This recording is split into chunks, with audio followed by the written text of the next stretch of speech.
Asthma रोगी को असल में किस तरीके की डाइट लेनी चाहिए, किन चीज़ों को अवॉइड करना चाहिए ताकि वो अपने अस्थमेटिक अटैक से बच सके और साथ ही साथ अपनी अस्थमा की समस्या पर कंट्रोल कर सके। आज इस वीडियो में हम यही जानेंगे, इसी के बारे में बात करेंगे और समझेंगे एक अस्थमेटिक पेशेंट के लिए डाइट की इंपॉर्टेंस को।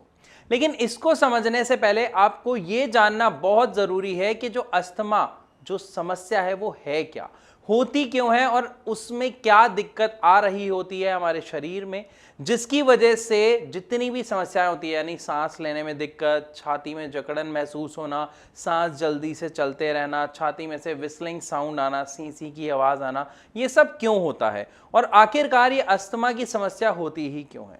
देखिए, जब भी किसी व्यक्ति को लगातार कफ बना रहता है काफ़ी समय के लिए, वो दवा लेता है, थोड़ा सा आराम मिलता है और उसके बाद फिर वो दोबारा कफ बना रहता है, कफ बनना जारी रहता है बिना ठीक हुए, तो ये शुरुआत होती है अस्थमा की।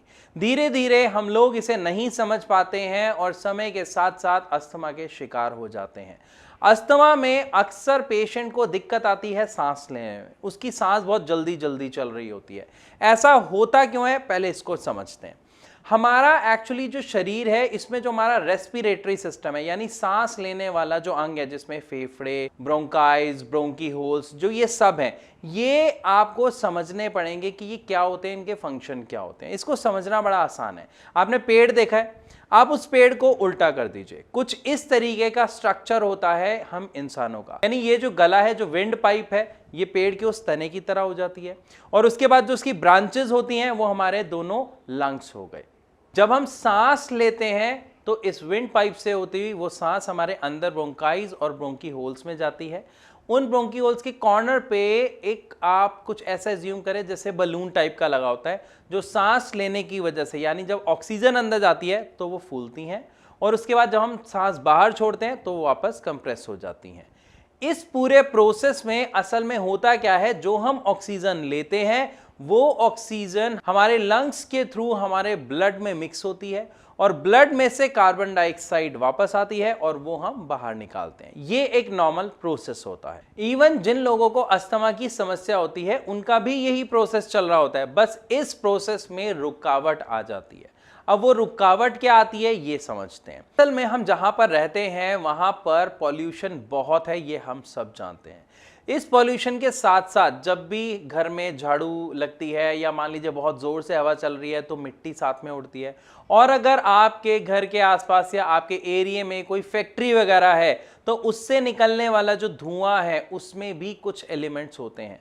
और जब ऐसे एलिमेंट्स हमारी सांस के द्वारा, जब हम सांस ले रहे होते हैं, जब हमारे शरीर में प्रवेश करते हैं तो हमारे शरीर में एक सिस्टम होता है जिसको हम इम्यून सिस्टम का नाम देते हैं, जो एक गार्ड की तरह काम करता है।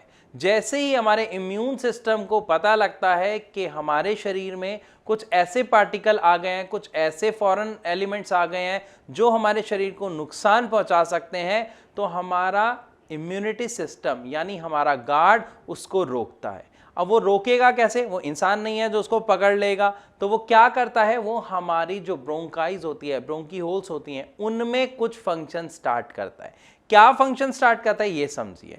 अब आप इसको ऐसे समझे जैसे पाइप होता है ना घर में, जो पानी वाला पाइप है, इसी तरीके की हमारी ये नलियां होती हैं जिसमें से हम सांस लेते हैं, जिसे हम ब्रोंकाइज, ब्रोंकी होल जो मैं आपको बता रहा हूँ, जो पेड़ की तने जैसी होती हैं, ये कुछ इस तरीके से होती है। हम सांस ले रहे हैं, सांस छोड़ रहे हैं, आराम से आ जा रही है। लेकिन जैसे ही हमारे इम्यून सिस्टम को ऐसा लगा कि कोई फॉरेन एलिमेंट आ गया जिसे रोकना है, तो इसके अंदर लेयर्स होती हैं। सबसे पहले हमारा इम्यून सिस्टम क्या करता है, म्यूकस एक्स्ट्रा प्रोड्यूस करना शुरू कर देता है। यानी आप ऐसा मानिए जैसे बलगम हमारे इन ब्रोंकाइज में, ब्रोंकी होल्स में बनना शुरू हो जाता है, इस विंड पाइप में बनना शुरू हो जाता है, ताकि वो जो एलिमेंट्स गए हैं वो हमारे लंग्स तक ना पहुंचे, उसको पहले ही विंड पाइप में रोक दिया जाए। साथ ही साथ जो हमारे ये जो विंड पाइप है, इसके अंदर जो लेयर होती है उसमें इन्फ्लामेशन हो जाती है, यानी जो लेयर है वो सूज जाती है, फूल जाती है। सूजन को हम कहते हैं इन्फ्लामेशन। तो मान लीजिए जब कोई नस है, अभी वो ऐसी है, नॉर्मल रूप है, जैसी वो फूली तो उसकी जगह कम हो जाएगी, साथ में म्यूकस आ गया उसके अंदर, तो इसकी वजह से जो जगह रह जाती है सांस लेने की, वो बहुत पतली रह जाती है। इसी की वजह से, इसी के कारण जो अस्थमैटिक पेशेंट होते हैं उन्हें सांस लेने में बहुत ज़्यादा दिक्कत का सामना करना पड़ता है। तो ये हमने क्या समझा कि अस्थमा में क्या समस्या होती है।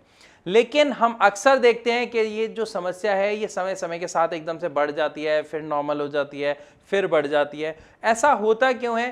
क्योंकि जब भी हम कोई भी ऐसा एलिमेंट लेंगे या उसे कंज्यूम करेंगे या सांस के द्वारा जब वो हमारे शरीर में जाएगा, जो हमारे अस्थमा को ट्रिगर करता है, यानी हमारे इम्यून सिस्टम को दोबारा ये एहसास दिलाता है कि ये फॉरेन एजेंट है, इसको अंदर नहीं जाना है, इसको रोकना है, तो हमारा अस्थमा ट्रिगर हो जाता है। यानी ये सारा प्रोसेस और तेजी से होना शुरू हो जाता है, जहां पर सांस चढ़ने लग जाती है, सांस फूलने लग जाती है, आराम से एक व्यक्ति सांस नहीं ले पाता है, वो मुंह खोल के सांस लेने की कोशिश करता है क्योंकि म्यूकस आ जाता है, साथ में इन्फ्लामेशन बढ़ जाती है।